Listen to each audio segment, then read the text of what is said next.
This week on The Real Housewives of Beverly Hills. You want from me? I want you to stop raising your voice at me. No, you can't everybody. Whoa. You don't get to speak to me that way. Do you understand?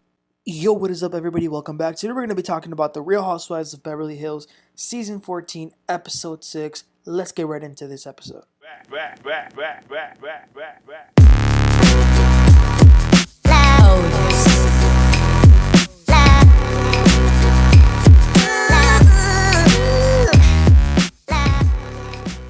You guys, this was definitely a very good episode. Definitely worth the wait.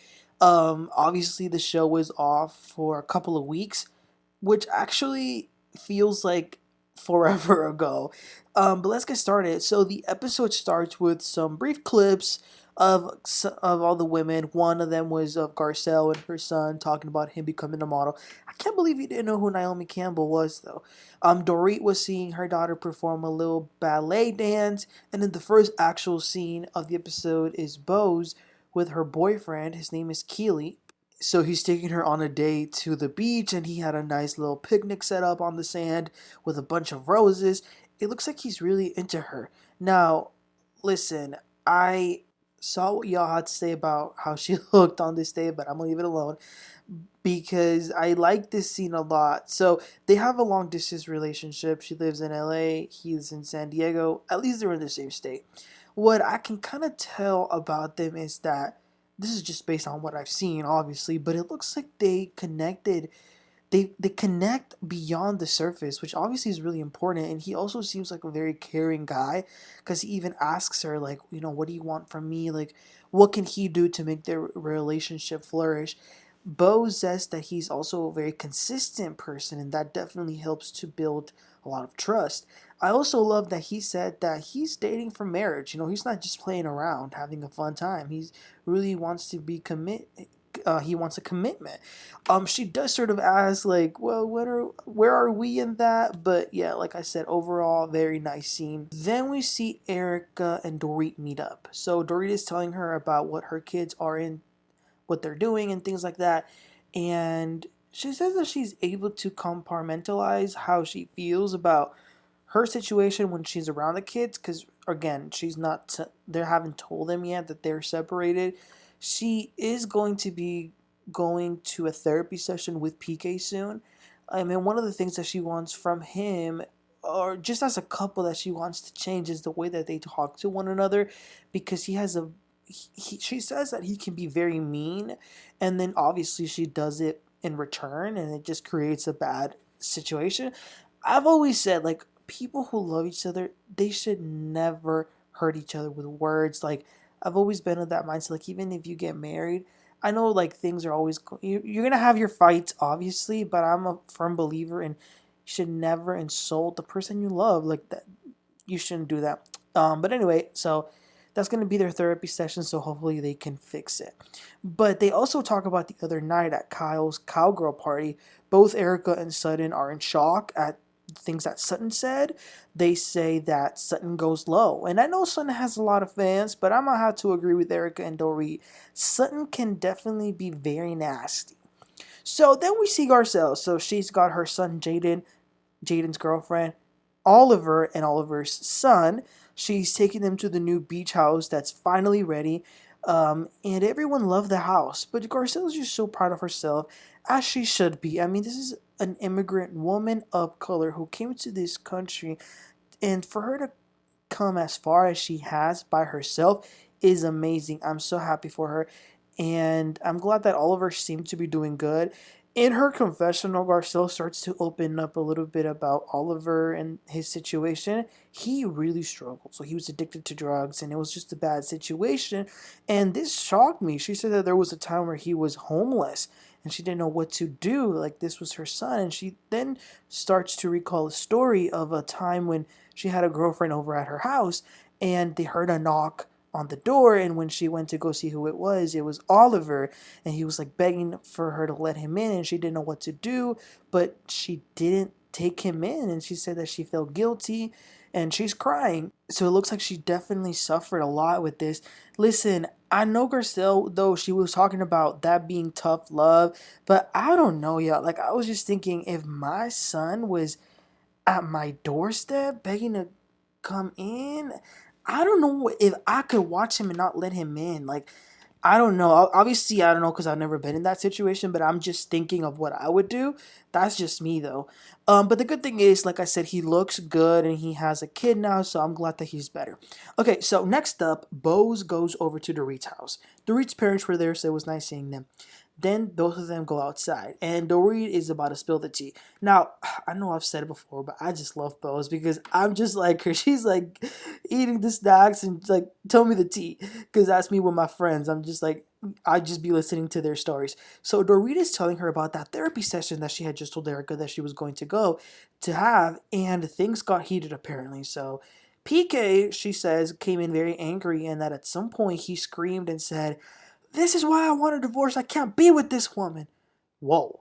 She says that rocked her, and that when he said that, she was like, oh, I need to start preparing for the worst, because, like, that's crazy for him to say. She says that he's becoming very unpredictable. So, as they're talking, Bose then brings up Dorit's interaction with Camille the other night, and Bose says that she's not sure why did Kyle invite Camille there. And Dorit says, well, that was definitely on purpose.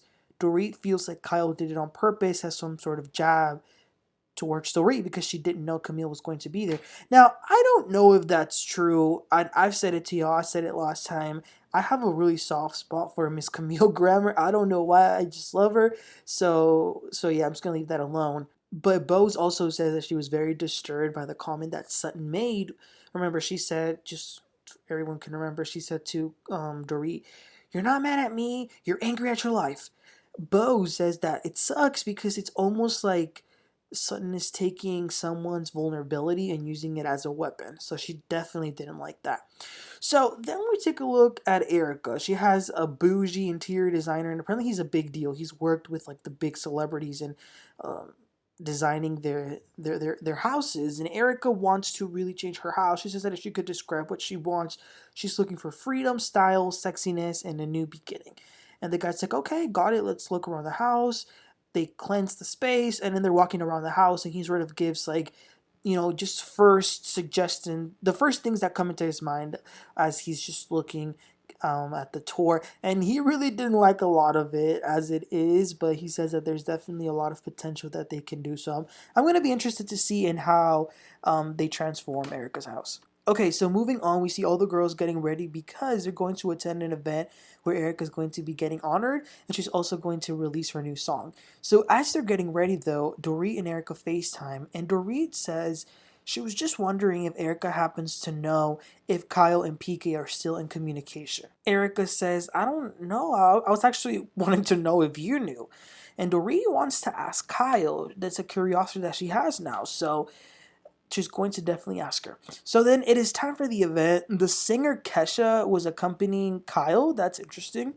On their way to the event, Sutton is riding with Jen Tilly, and Sutton says to her that she's a little bothered that Bose called her out the other night and said that she was weaponizing Dorit's trauma.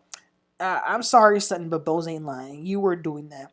But they're at a place called the Viper Room, and apparently it's like a hot place in town. When Bose got there, actually, so Kyle's finger accidentally got stuck in Bose's bracelet.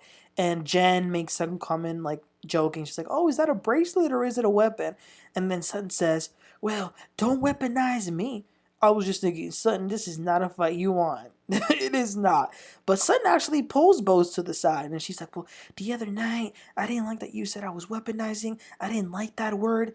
And Bose says, when I say that, what I mean is that you took something to hurt someone else. And Sutton's like, well, I wasn't trying to hurt her. And Bose is like, well, that's what it was. Sutton then tries to laugh it off about her vocabulary and whatnot. But Bose is kind of seeing through Sutton. She says that it's one of two things. Either Sutton is extremely delusional or she's a very calculated person. So Erika gets there, they introduce her, and they play her new song. It's called Dominoes. So after that, they then all sit together as a group, and Dorit loses no time. She addresses Kylo right away, and she says, listen, PK is very, very unpredictable right now. I don't know what he's capable of. So I'm curious, Kyle, if you are speaking to him. And Kyle says, yes, but he doesn't share anything about y'all's relationship with me. What we talk about is literally just like jokes and memes and things like that. Dorit says, okay, but recently have you been speaking with him? And Kyle says, yeah, perhaps this week he might have sent me a meme. And Dorit says, oh, well, I kind of expected you to share that with me. And Kyle says, listen, if it comes to a point where I have to choose, if there's something bad going on between you, I'm going to stop talking to him. And Dorit says, well, there is something bad happening. Like, we're not getting along right now. And Kyle's like, oh, I didn't know that because you and I haven't been talking. So how am I supposed to know that? Dorit says that she's like, well, I feel like I've shared with y'all, but yeah, PK and I are not getting along, and he's making things very hard, especially when you have two small children that you want to shield. And Sutton says, well, you can't shield them forever. And this is when Dorit starts to get activated. She's like, excuse me, did you say I can't shield them forever? That's a strong statement. And Sutton says, well, that's coming from a good place, like the conversation we had on the boat. Dorit says, oh, is that the same conversation when you told me I could lean on you? And Sutton says, yes, and I meant it from the bottom of my heart. And Dorit's like, I should believe that based on your actions? And that's when Sutton goes a little haywire. She screams, what have I done to you ever?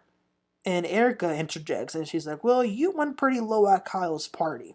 And Sutton says, well, I was defending her. I really meant that Dorit could call me whenever she wants. And Dorit's like, why would I call the person that's kicking me while I'm down? And Sutton screams again. She's like, forget it. We're not friends. Don't call me. I'll sit at a table with you and be cordial, but we're not friends. I was like, damn. Kyle then wants to say something. She says to Dorit, if I ever thought that it would bother you that I texted PK, I wouldn't have done it. And Bose is like, well, honestly, girl, like I thought when I first heard it, I thought it was breaking the girl code, and everyone at the table sort of agreed. But Kyle says again, if it bothers you, I'll stop. Dorit's like, well, it's not the texting that is, the horrible part for me. It's you not telling me. And she even says, I wouldn't be comfortable texting Mauricio. So that's when Kyle was a little fed up, and she was like, okay, you know what? I'm done. And Dorit's like, wait. I need clarity. What do you mean by that? And Kyle says, I've tried to fix it with you, but you're so bitter. I apologize. I said I will not talk to him again. What more do you effing want from me? And then that's when Dorit also starts to scream and she says, I want you to stop effing talking to me with raising your voice. You don't get to speak to me like this. And this got bad. All Dorit was getting, like, Erika had to literally physically hold Dorit back because they were getting so mad. And that was the end of the episode. Wow. Fire episode. Now, let me say this, though. Oh, jeez, I cannot believe I'm defending Kyle.